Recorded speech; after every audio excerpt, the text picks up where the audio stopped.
13వ అధ్యాయం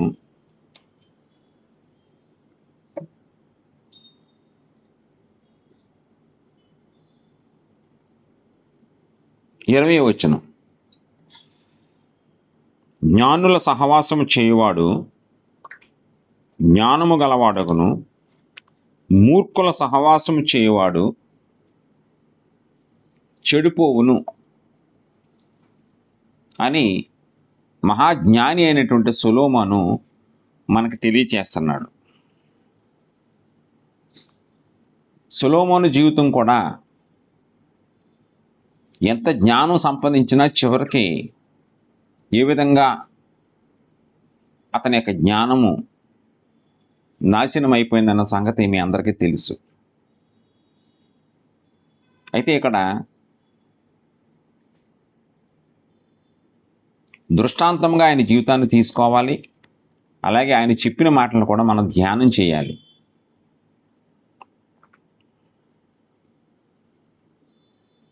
జ్ఞానుల సహవాసము చేయువాడు జ్ఞానం గలవాడగును, మూర్ఖుల సహవాసము చేయువాడు చెడిపోవును అని ఉంది.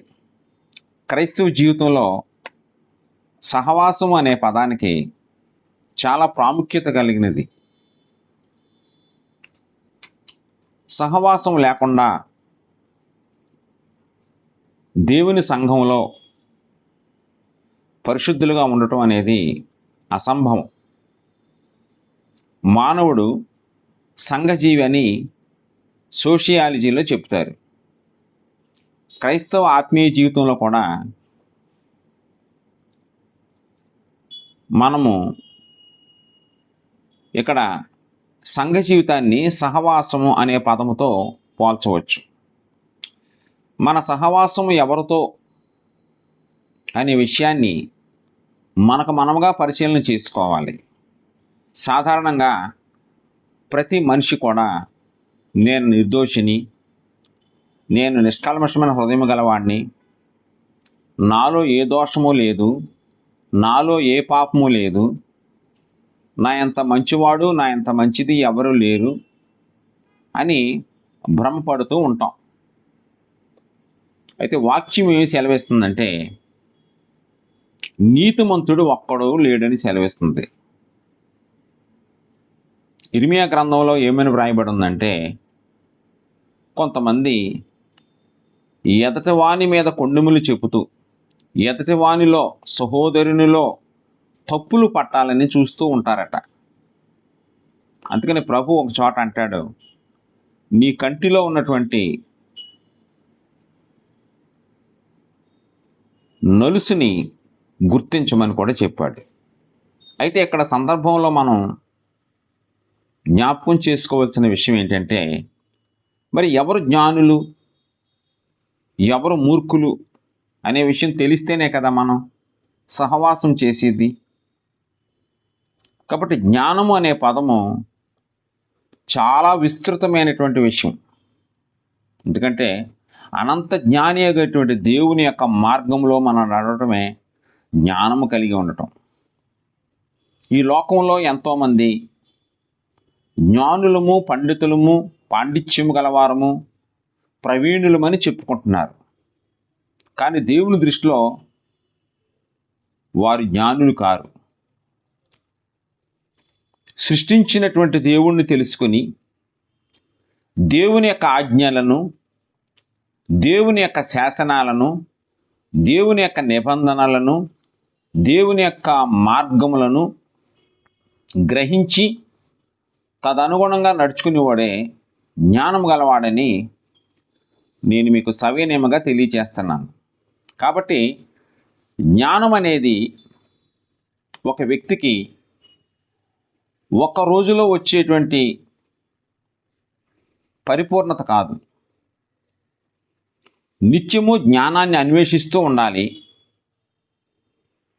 ఈ లోకంలో బ్రతికినంతకాలం కూడా మరింత జ్ఞానము సంపాదించుకోవటానికి ప్రయత్నం చేస్తూ ఉండాలి. ఈ రోజున కొంత విషయం తెలిస్తే చాలు నేనే గొప్ప జ్ఞానిని అనుకునేవారు కూడా లేకపోలేదు. కాబట్టి మనం ఎంత జ్ఞానం కలిగి ఉన్నవారమైతే అంత విధేయతగా దేవుని యొద్ద ఉంటాం. కాబట్టి నువ్వు సులువుగా కనిపెట్టవచ్చు జ్ఞానిని. జ్ఞాని ఎప్పుడు కూడా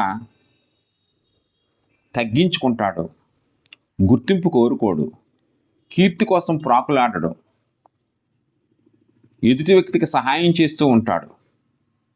నేనే అపోస్తలుడను, నేనే గొప్ప సేవకుడిని, నేనే ప్రావీణ్యం గలవాడిని,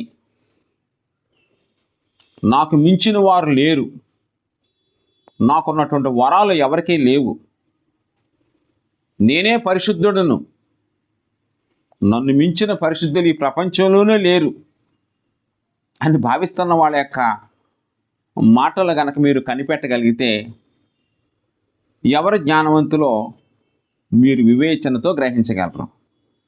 కాబట్టి దేవుని మహాగ్రంథమైనటువంటి పరిశుద్ధ గ్రంథంలో జ్ఞానము అనేటువంటిది ఎలా ఉందంటే, సామెతల 18:1 కూడా, స్వేచ్ఛానుసారముగా ఉండేవాడు జ్ఞానమునకు విరోధి అని ఉంది. స్వేచ్ఛగా తనకు నచ్చినట్టుగా ఉండటం జ్ఞానము కాదు. దేవుని యొక్క ఆజ్ఞలను, దేవుని యొక్క కట్టడలను అనుసరిస్తూ దేవుని మీద ఆధారపడి ఎలాంటి ప్రతికూల పరిస్థితులు వచ్చినప్పటికీ కూడా యెహోవా వద్ద విచారణ చేయొచ్చు. సహోదరుని మీద కొండుములు చెప్పకుండా ఇతరుల పట్ల దయ కలిగి, కనికరము కలిగి, న్యాయము కలిగి, స్వార్థము లేకుండా నిస్వార్థంగా దేవుని మీద ఆధారపడి నిష్పక్షపాతమైన హృదయము కలిగిన వాడే జ్ఞానము కలిగిన వాడిని కొంతవరకు మనం చెప్పుకోవచ్చు. కాబట్టి పాండిత్యం ద్వారా, విజ్ఞానము ద్వారా, డిగ్రీల ద్వారా, పదవుల ద్వారా మన ఎంత మాత్రము జ్ఞానవంతులము కాలేము. మహోన్నతమైనటువంటి దేవుని కృపను అనుభవిస్తూ, దేవుని యొక్క ఆశయాలను గ్రహిస్తూ, నిత్యము ఆయన సన్నిధిలో గోజాడుతూ, నిత్యము నీ యొక్క ప్రవర్తన, నీ యొక్క జుట్టు ఏ విధంగా సరిచేసుకుంటున్నావో అదే రీతిగా నీ హృదయాన్ని అనుదినము సరిచేసుకుంటూ, ఎదుటివాని తప్పుల కంటే నీలో ఉన్న తప్పుల గురించి మాత్రమే ఆలోచన చేస్తూ, నిన్ను ప్రక్షాళన చేసుకుంటూ, నిత్యము నువ్వు యొక్క లోపల అంతర్భాగాన్ని శుద్ధి చేసుకుంటూ, నీ హృదయంలో ఉన్నటువంటి వాంఛలను ప్రభువైన యేసుక్రీస్తుకు మాత్రమే తెలిసేలాగా గదిలోనికి వెళ్ళి రహస్యంగా ప్రార్థన చేస్తూ, రహస్యముందన్న దేవుడు నీకు ఇచ్చే ప్రతిఫలాన్ని కనిపెట్టుకుంటూ, దేవుని మీద ఆధారపడుతూ, దేవుని సంగతులను ఇతరులకు బోధిస్తూ, ధన పేద అనేటువంటి భేదం లేకుండా అందరినీ సమానంగా చూస్తూ, నీకున్నటువంటి దాంట్లో ఇతరులకు సహాయం చేస్తూ, ప్రభు మీద ఆధారపడుతూ, ఏదో ఒక రోజు ప్రభు నన్ను పిలుస్తాడు, నేను వెళ్ళాలి అనేటువంటి నిరీక్షణతో నిత్యము ఇక్కడ తగ్గించుకుని ఎవరైతే బ్రతుకుతున్నారో వాళ్ళు జ్ఞానవంతులుగా చెప్పుకోవచ్చు. తప్పిపోయిన కుమారుడు అనేటువంటి ఉపమానంలో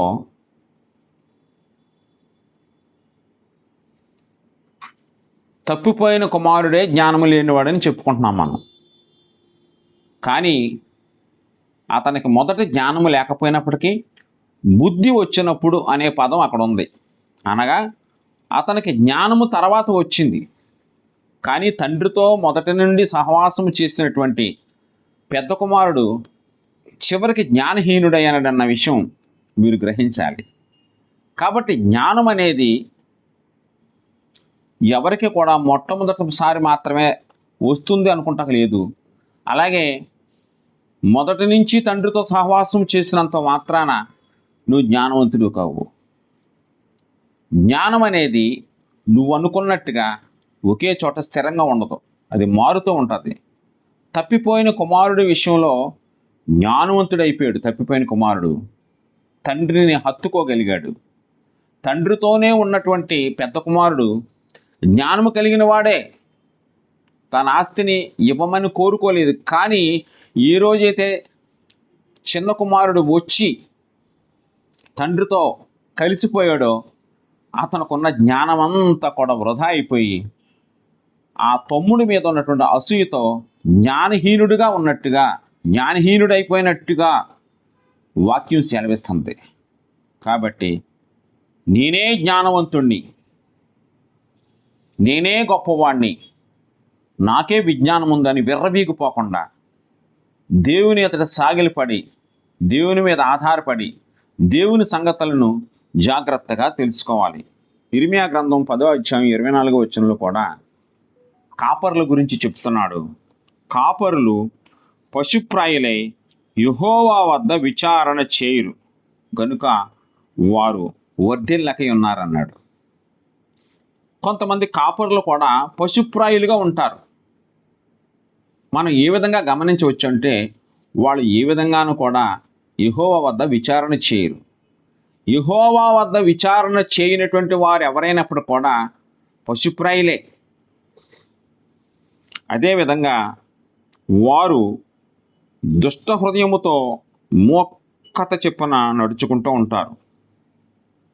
అలాగే జ్ఞానము లేనటువంటి వాళ్ళు చేసేటువంటి మరొక పని ఏంటంటే, ఇర్మియా గ్రంథము 9వ అధ్యాయం 6వ వచనం ప్రకారం ఎదుటి వాని తప్పులు పట్టవలెనని ప్రయత్నం చేస్తూ ఉంటారు. వీళ్ళు తనలో ఉన్న తప్పులు కాకుండా ఎదుటి వాని తప్పులు పట్టాలని ప్రయత్నం చేసేవాళ్ళు కూడా ఉంటారు.